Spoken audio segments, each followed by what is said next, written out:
in terms of the range of a mezzo, it's not actually that fixed. There's a lot of wiggle room, a lot of variation, but what it generally means is that our range sits slightly lower than a soprano and slightly higher than an alto. So a soprano's voice sits comfortably a little higher. So she would sing her high C with more flexibility.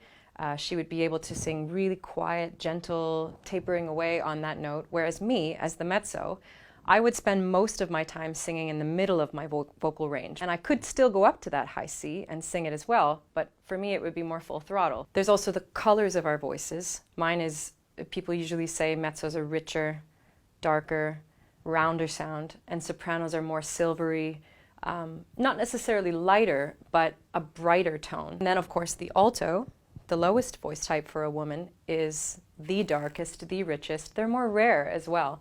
And there are less roles written for them in the opera repertoire, but when you find one, it's a real gem. Then there's also the characters that mezzos tend to be more suited for. It's an interesting thing, but in each opera, in each piece, usually the heroine, the damsel in distress, the leading lady, is the soprano. There are exceptions, but usually it's the soprano. And the mezzo is either a young boy, like I said, the old woman, gypsy, witch, some kind of servant or maid or a sister or the supporting woman. And the sopranos are usually a little bit more one-dimensional. They're often saved by someone else. They don't really get to have control of their own destiny. Of course, this is changing, and modern opera is exploring a lot more variety of character types within each voice range. So I will demonstrate some vocal warm-ups. Usually what I like is something that gets my voice moving a lot. To show you the bottom of my range, I would do probably a rolled R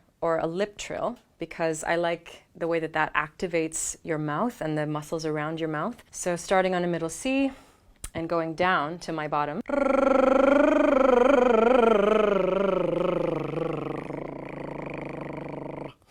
So that's an octave down. And then I'd change it to maybe a lip trill.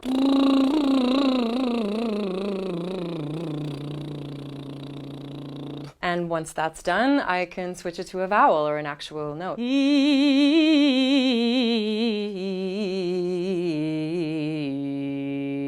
We generally warm up below and above the extremes of what we would sing in a piece, just to make sure that it's there. 1 or 2 notes higher and lower than you would normally go. The head voice comes down from the top all the way to about, for me, B below middle C. And then after that, I can do just a switch to a different sound. So this is, let's go from the octave above middle C, this B. This is head voice.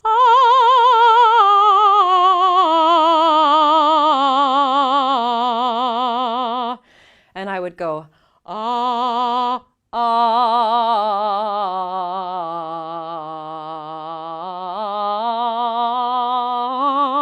You hear the change?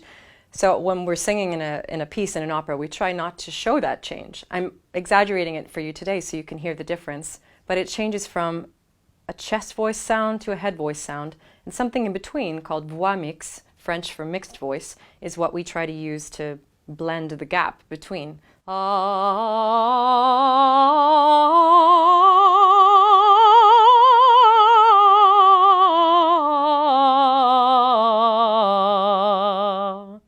My middle voice is all head voice, and for me that's generally between D above middle C to about an octave higher than that. The D 2 octaves above middle C, that would be the one. So I'll sing that range for you.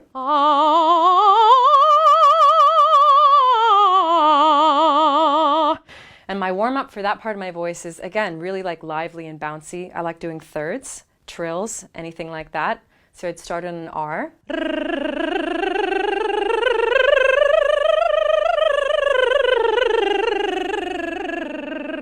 And sometimes I mix it up too with like a physical warm-up and I wiggle around while I sing.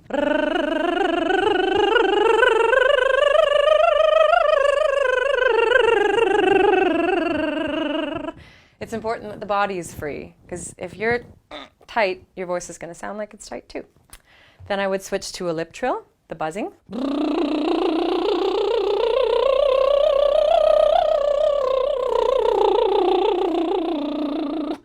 And finally we sing.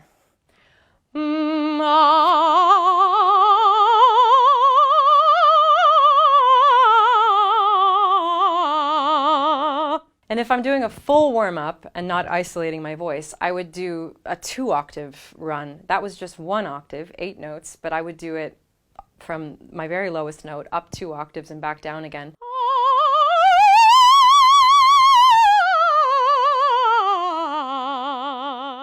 That's it. She came out. Nice to see you, Hi C.